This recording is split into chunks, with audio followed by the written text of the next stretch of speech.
गृहिणींसाठी आवश्यक अशा kitchen tips. लाटणे फ्रीजमध्ये गार करून पोळ्या लाटल्याने पीठ लाटण्यावर चिटकत नाही. मासे खाताना काटा घशात अडकल्यास 1-2 केळी खावीत. काजू व इतर ड्रायफ्रुट्समध्ये कीड लागू नये म्हणून डब्यात 2 ते 3 लवंग टाका. कारल्याची भाजी करताना त्याचा कडूपणा घालवण्यासाठी चिरलेल्या कारल्याच्या चकत्या काही वेळपर्यंत ताकात बुडवून ठेवाव्यात. स्वयंपाक करताना जळलेली भांडी साफ करण्यासाठी त्यात अर्धा चमचा रांगोळी आणि अर्धा चमचा कोणतेही डिटर्जंट पावडर टाकून भांडी घासा, स्वच्छ होतील. बागकाम वगैरे केल्यानंतर हात त्वचा व नरम राहावेत यासाठी चमचाभर गोडा तेलात चमचाभर साखर मिसळून हातावर रगडा व नंतर पाण्याने धुवून टाका. पोट बिघडलेले असते तेव्हा आल्याचा व लिंबूचा रस एकत्र करून थोडं मीठ कालवून घ्या, बरे वाटेल. घरातील कोणताही पंखा, एक्झॉस्ट फॅनसुद्धा स्वच्छ ठेवायचा असेल तर रॉकेलमध्ये कापडाची चिंदी बुडवून त्याने फॅन घासून पुसा. भाज्या फ्रीजमध्ये ठेवताना एक कोरडा स्पंजचा तुकडा त्याचबरोबर ठेवा. 1-2 दिवसानंतर स्पंजचा तुकडा पिळा व त्यातील पाणी निघून गेल्यावर भाजीच्या बॉक्समध्ये पुन्हा ठेवा. कपड्यावरील तेलाचे डाग घालवण्यासाठी त्या डागांवर थोडं पेट्रोल चोळा आणि नंतर ते कपडे धुवा. डोसा बनवताना डोशाचे पीठ तव्याला चिटकू नये म्हणून वांग्याचा किंवा कांद्याचा तुकडा तेलात बुडवून तव्यावर चांगला फिरवावा. हिवाळ्यात खोबऱ्याचे तेल घट्ट होऊ नये म्हणून त्यात कॅस्टर ऑइलचे थेंब टाका आणि चांगले हलवून घ्या. पावसाळी दमट हवेत खोबऱ्याचे डोल तसेच ठेवू नये. एकाच 2 वाट्या करून उडीद डाळीत ठेवाव्यात, म्हणजे त्यांना बुरशी न लागता त्या चांगल्या राहतात. तोंडात फोड आल्यास एक हाताचे बोट दुधावरील साईत बुडवा आणि त्या जागी लावा, आराम होईल. लाल मिरची दळायला देण्यापूर्वी तिला मोहरीच्या तेलाचा हात लावावा. वर्षभर लाल रंग राहतो. वर्षभराचे तिखट मसाला, हळद यांना कीड लागू नये म्हणून हिंग टाकून ठेवावा.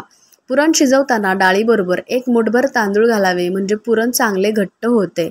पुरणाची, गुळाची, सांजेची किंवा खव्याची पोळी करताना कणकेत किंचित सोडा घालावा, पोळ्या हलक्या होतात. शिरा करताना रवा निम्मा भाजल्यानंतर ओल्या नारळाचा चव घालून पुन्हा भाजावा.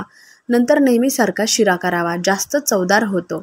पुरण शिजताना हरभऱ्याच्या डाळीत चमचाभर तूरडाळ टाकली की पुरण चांगले शिजते व आमटीला कटही चांगला येतो. मेथी न शिजवता मेथीचे लाडू करायचे असल्यास मेथी चांगली भाजून घेऊन पावडर तयार करून रव्याबरोबर लाडू करावेत. बेसन लाडू करताना हरभरा डाळ भट्टीतून भाजून नंतर डाळ दळून त्याचे लाडू करावेत. तूप कमी लागते, बेसन चटकन भाजले जाते. डाळ भाजल्यामुळे पौष्टिकपणा वाढतो. लाडू पचायलाही हलके होतात आणि खमंगसुद्धा होतात. गुड बुंदी बर्फीचे लाडूचे तुकडे उरल्यास दूध व ब्रेड घालून खीर किंवा पुडिंग बनवावे.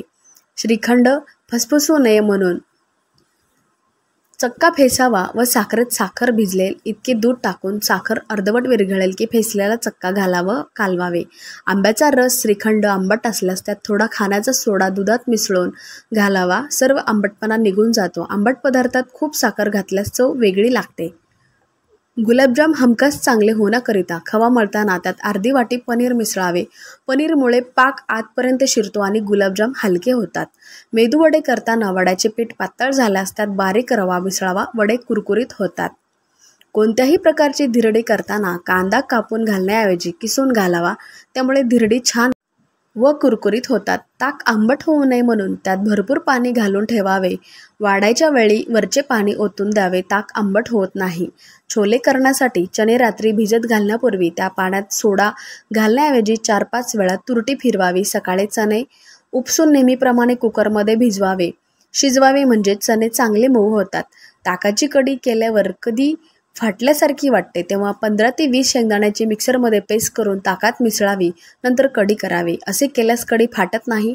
पहिली उकळी आल्यावर गॅस बंद करावा. काही भाज्या चिरल्यानंतर हाताला काळे डाग पडतात व ते लवकर जात नाहीत. भाजी चिरण्यापूर्वी हाताला विनेगर चोळावे.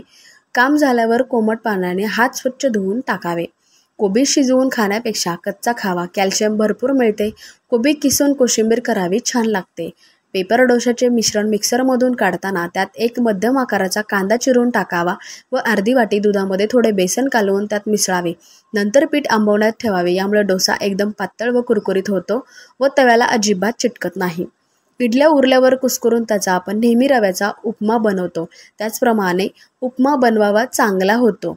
डोसे कुरकुरीत हवे असतील तर तांदूळ व डाळ 1 ते 4 या प्रमाणात घ्यावे, तर मऊ डोशासाठी हे प्रमाण 3 ते 1 असे असावे. पुलाव, जिरा राईस किंवा मोकळा भात करायचा असल्यास कुकरमध्ये 1.5 पट पाणी घालून फक्त 2 शिट्ट्या कराव्यात. भात फडफडीत होतो. एखादी भाजी किंवा उसळ करताना मसाले डायरेक्ट फोडणीत टाकल्याने चांगला स्वाद येतो, पण पुष्कळदा मसाले करपतात. म्हणून 1 चमचाभर तेलात मसाला घोळून मग ते फोडणीत घालते, तर मसाले करपत नाहीत आणि त्याचा स्वादही पदार्थात उतरतो. मैत्रिणींनो, तुम्हाला आजच्या या आवश्यक अशा किचन टिप्स कशा वाटल्या कमेंट करून नक्की सांगा. चॅनलवर नवीन असेल तर प्लीज सबस्क्राईब करा.